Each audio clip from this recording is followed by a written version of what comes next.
100 Bullets is a comic book series that ran for 10 years up until 2009. The core concept of the comics is based on whether people will act on their desires for violent revenge if given the opportunity. It stars Agent Graves, who gives them that opportunity by providing them with a handgun and 100 completely untraceable bullets. There's obviously way more to the story, but we're not here to talk about the comics. We're here to talk about the canceled video game that was being developed by Acclaim. I thought it would be fun to take an in-depth look at all the available content in an incomplete prototype build of the game that was about 3 months away from release in 2004 before they filed for bankruptcy and all the developers moved on to other things. Starting it up, we're introduced to the game's general style with a cool and very early 2000s motion-captured CGI intro cutscene. Unfortunately, as you'll soon find out, this is most of what we're going to get for piecing together the story here. There's no other introductory cutscene at all, and you're just kind of tossed into the first level, which is a shipping facility. So we play as Cole Burns, a character from the comic book series, whose introduction in issue number 9 starred him avenging his grandmother's death before becoming Graves' right-hand man. Remember, Graves is the guy that gives the people 100 untraceable bullets. So in this game here, I have absolutely no idea what the heck's going on right now, but we've got to break into the security office, fight some guys. Well, so much for doing this the quiet way. Then blow a hole in a building that we can crawl through.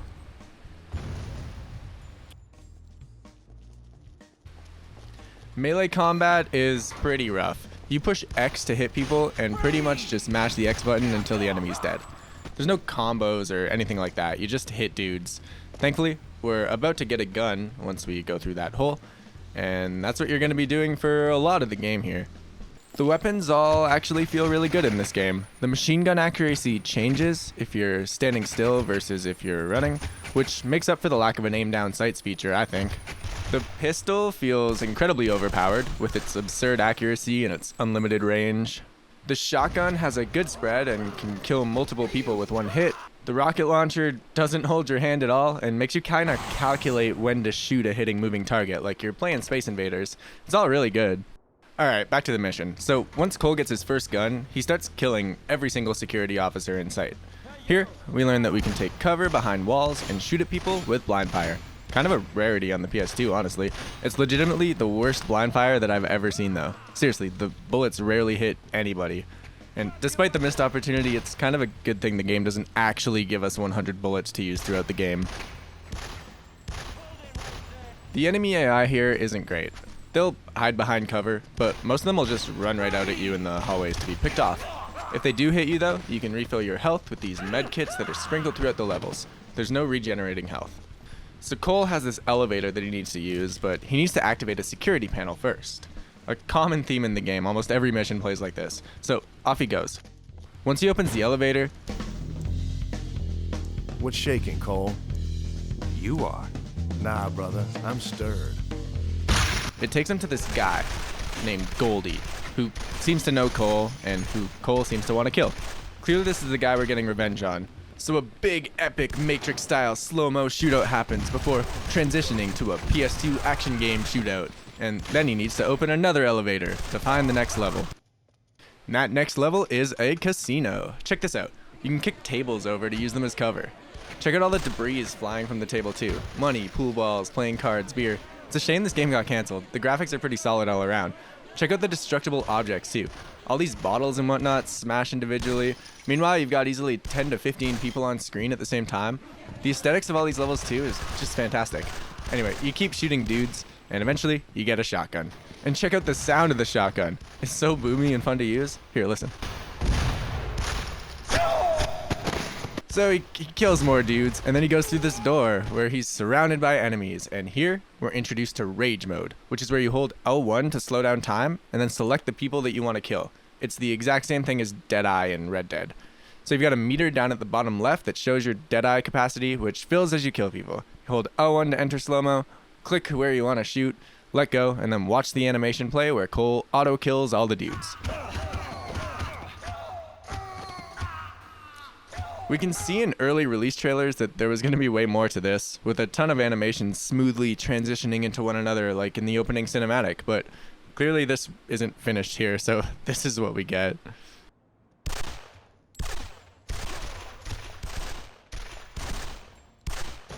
So then he goes to another elevator where the main villain is seen saying, "Don't let Cole get the key card." So I guess we gotta get the key card. This level's pretty sick. You've got an arsenal of pistols, shotguns, and a machine gun, and are just fighting your way to the guy with the key card. The level clearly had quite a bit of work put into it. The interior of the room is super detailed with fancy pillars, fireplace, a bar area, plants, and then you look out the window and it's just this massive cityscape. Sure, all the buildings are clearly copy-pasted, but still, I think it's impressive. Some dudes come out of an elevator that leads to the rooftop, and we kill them all. But the elevator, it doesn't work. Being a prototype of the game that's meant for the developers, we're able to pull up the developer debug menu, which has a ton of options that we can goof around with. Unfortunately, none of them let you get rid of the memory allocation text at the bottom of the screen. Believe me, I've tried absolutely everything. But hey, check it out. We can use this character selection option to fly around the map and take a look at whatever we want. They really didn't need to go this hard for a PS2 backdrop, but here we are. We can also use this to look around the map after everybody's dead and realize that the rest of the level isn't coded. There's nowhere else to go. So let's assume that the elevator leads to the next level, which is a boss battle with this helicopter that we can see floating in stasis here. So Cole goes to the rooftop to fight the helicopter because Goldy is in it, and Cole wants to kill Goldy. Get me the fuck out of here! The helicopter boss fight is incredibly easy. There's ammo absolutely everywhere, and you can hit him with your pistol from really far away if you want to cheese this fight. Even if you do fight up close though, the helicopter can barely hit you. If it does, it kills you in one hit, but it's probably not going to happen. Okay, whatever. It's still probably not going to happen. There's a rocket launcher that you can get here too, which knocked this thing down really quick. There's no lock on or anything, and the helicopter flies around pretty quick, but it's pretty easy to shoot down the bird with the tiniest amount of skill. So in the next mission, Cole... Nope. Some girl named Snow. Snow Falls. Amazing. An original character created for the game and was designed by Brian Azzarello, the creator of the comic series. According to design documents, she grew up in the streets of New York City and ended up in a war with the Minutemen and the Trust after losing her mother and her father. She's a fighter and a kickboxer. So she starts the mission in a boxing ring, fighting this giant muscle shirt guy. The game doesn't tell you any of the controls, so you gotta experiment around to figure them out. So pushing X punches with combos up to 3 and that's it. Pushing circle kicks, but only if he's close to you, which makes it annoying to figure out which button is kick. You hold R2 to duck, and you can push triangle and circle together at the same time to grab, which lets you punch him while he's grabbed. He mostly just blocks your attacks and punches you, but he'll occasionally charge up a hit, which you can counter by pushing square. Again, you have to figure this all out on your own. It's the longest boxing match of all time too. Both of our health bars are just absurdly long. Eventually you do beat him though, and the game crashes. I haven't talked about the game crashing since it hasn't really affected the video yet, but it crashes a lot, usually after every mission. This means you have to open up the debug menu and then select the next level through the level select feature. Why am I telling you this now? Well, see, this build of the game is incomplete, so there is more content that we're going to be looking at, but as for the next level, the streets, unfortunately, no matter what you do, you can't load this level. The game just crashes. But thankfully, the streets is the exact level that was shown at E3. So, we can see in clips archived online that it's richly detailed and full of action with things like car chases, destructible environment, objects like streetlights and fire hydrants, and street gang enemies that attack you. We can see here too that this is a newer build than what I've got, with a very upgraded Deadeye attack. So the next loadable level is Cole at the gym. This is an actual level too, not just a Cole boxing match or a quick time event of him at the gym, which is what I was almost sure was going to happen. So we're playing as Cole, obviously, and the mission starts by telling us Cole is hiding in the closet, sneaky. So Cole kills everybody in the gym. How's he in the closet? And decides he wants to get into an office, but the door's locked. Eventually, he gets into the office building where he pushes a button and, well, that's it. I've looked everywhere all over the map to find a briefcase full of money, but it's not anywhere, and I don't see any way to make my way through the building. If we open up the debug menu, we can fly around the map. With this, we can see that none of the block doors actually lead anywhere. If they did, I bet these stairs would lead us to the second floor of the gym map, which isn't actually developed in this build. So the next level, though, is Snow. Let's see what she's up to. Alright, so she is in the exact same map that we just played, doing the exact same thing that we just did. This mission is to find the source of the alarm, but there's no alarm. It's the exact same map we just played. There's no rest to the second floor. So let's jump to the next level that loads, which is the top floor of the estate. This level looks particularly nice. Clearly a mansion that belongs to Goldy. The light cascading through the windows looks so nice, and the reflections in the floor and the cool plant life everywhere is really nice looking too. So Snow runs down the hallway until she meets this girl. Get the hell out of my room. And in order to steal her outfit, we need to mash X over and over and over again. And then circle and X, swapping back and forth. And then triangle. This has to be a placeholder QuickTime event, because this is the least fun QuickTime event I've ever played. Fine as that ass was, it still needed kicking. After mashing buttons for what feels like hours, we steal her outfit to get past the guards that are guarding the guy that she's trying to kill. She walks out in her bikini while the dude's hanging out in a hot tub with some babes, and he gazes over at us.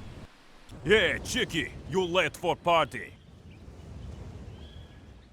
You killed my mother. Tell you what, you drop gun and blow me to the moon, I won't have snipers cut your ass to ribbons. Deal? You decide. I count to 3. 1, 2, 2.5, 3. And then it's a boss battle with Goldy. So he sends these 3 women at you, and one of them is stupidly hard to kill. They're pretty smart, and they'll take cover behind fences and even jump behind this square of plant box things. I don't know. Goldy has invisible walls around the front of him too that only he can shoot through. I'm sure if this game was complete, you would need to take cover by these little pillars and shoot with ranged weapons while having access to all the health that you need on these back walls. Here though, we've got no real option with the invisible walls, except to run up and spam them with a shotgun, which takes them down really quick. The next mission is a warehouse, but all the boxes, which are used as walls, they don't have any collision tied to them, so you can just walk right through all of it. And likewise, enemies can shoot through all of it, and you can't see them. So I tried a couple times, eventually finding the perfect spot to stand where you can still see them. But I quickly learned that they never drop any ammo here for some reason. So even with exclusively getting headshots, you can't beat this with such a low ammo count. Thankfully, I figured out that using Deadeye doesn't actually use any ammo. And here in the developer menu, we can turn on unlimited Deadeye. This also lets us see through the crate since the reticle turns red when you're aiming at people. Sick. I should mention unlimited quickshot is also a thing that you can unlock in the upgrades menu, which we'll talk about in a minute, by spending 5 points. So it's not that insane for me to use this. Sadly, the points don't add up for me since I have to keep loading new levels, which resets it. So the upgrades menu, there you basically just get points by killing people, and then you can use them for upgrades. Usually I'd go through each one of these and unlock them and show you what they do, but it's not possible. It's not possible. So you have to read them. I'm sorry. If I could do more, I would. So anyway, we kill all the people in here somehow, and we make our way through some doors. And here we have to do an electronic door unlock puzzle that's timed and incredibly unfun before reaching the boss battle stage. Bring it! You weren't too light on your feet last time. But this time, I brought my own music.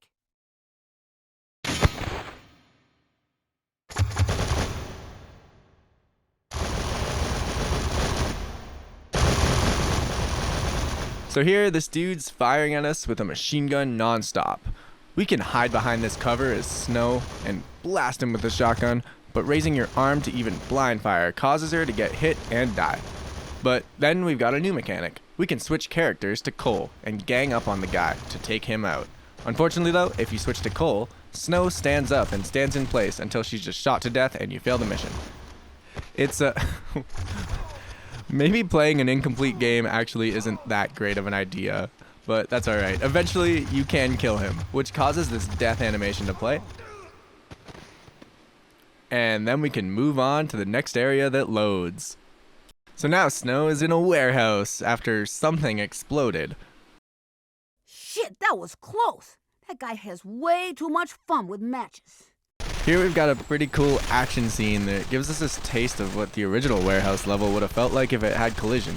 We can hide behind these boxes and take shots at these guys while they reload until Cole shows up out of absolutely nowhere and finishes the job for us.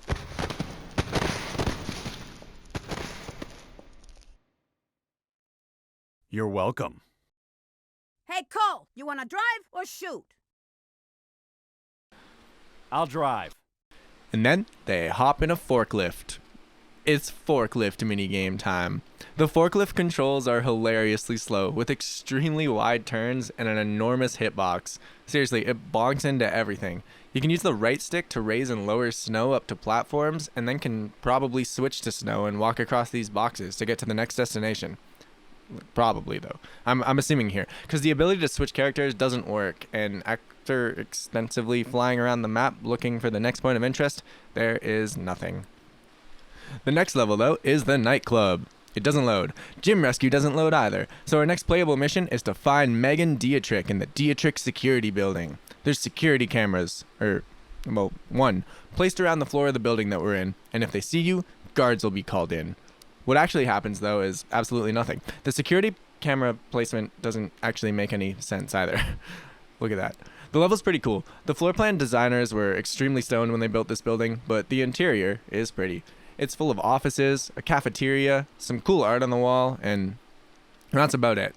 I tried everything to unlock the door to Dietrich's office, but I truly don't think the door lock has been coded yet either. And if we take a look in the office, we can see that Megan isn't even in there. Then, all of a sudden, this dude with a rocket launcher shoots Snow directly in the chest, but she shrugs it off and then punches the dude to death because she's an absolute tank, and for some reason, she has no weapons here. Then there's another guy firing rockets at us, and he isn't afraid of dying. He even throws a grenade at his feet just to kill you. If you're wondering why I didn't pick up that rocket launcher, it's because I can't. This is the hardest part of the game right here. This dude just kills you over and over and over and over, and if you do manage to knock him down, the door beside him opens and you're surrounded by dudes with machine guns, and yet another guy with a rocket launcher. I died here so many times. The trick is to knock the first guy out, roll back to this room with the medkits in it, and wait for all the other guys to congregate together, and then just hope for the best and start punching. Eventually, you'll kill them all, and you can enter the next room where you'll be spammed with more and more suicidal rocket launcher grenade dudes while you're being shot at with machine guns. I hate this. I hated this so much. I'm clearly supposed to have weapons here, but I'm just not allowed to use them. Even if you turn them on in the debug menu, you can't use them. The destructible lights here are pretty cool, though. It's something. Anyway, eventually you kill everybody in here, and this guy pops up and tells you to follow him, which leads you to absolute darkness. Nothing but empty darkness. We're almost done, guys, I promise. The next loadable level is an absolute sick boss battle with this dude, Carter, and all of his goons. The goons don't actually seem to want to hurt you, but they're just here to shoot at that elevator and that wall. You can tell this fight would have been pretty cool with the pillars breaking and walls exploding, and then eventually an epic car crash.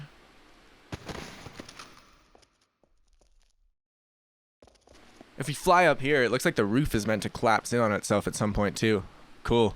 Carter here has unlimited health and doesn't know how to use his machine gun, which puts us at a bit of a stalemate here. So let's just go to the casino. This level is huge and full of both slot machines and dudes with machine guns and snipers, and the game yet again doesn't give us any weapons, so poor Cole has to punch his way through everybody. Unfortunately though, if you play this mission for more than like a minute, the game crashes. There's also no objectives, so you can just assume that we kill all these dudes and have to level hop. Let's take a look at the environments before moving on to the final boss. It's huge and richly detailed. It's a shame this level's so incomplete. You can tell it was on its way to becoming something really special and highly detailed for a PS2 game. That's alright. It's time. It's time to move on to the vault and then the final boss battle. Just kidding. Just kidding. That's the end. That's all the footage we got. The extras menu, though, it gives us a list of 16 cutscenes that we can watch to piece together the story, as well as 100 concept art images. But all the cutscenes are just, well, they're the Acclaim logo. I checked every single one. And then every single concept art is just Snow, T-posing at the screen from different angles. Well, 2 angles in each of the 100 concept art images. I'm not gonna lie, this was kind of fun. I'm sure the YouTube algorithm is gonna disagree with me on that, but hey, if you made it this far and you want to see more unreleased prototype game playthroughs, why not give the video a bit of a boost with a like or a sub or a comment or whatever. No pressure. But I guess that's the video. Thanks for watching, guys. Love ya. Peace.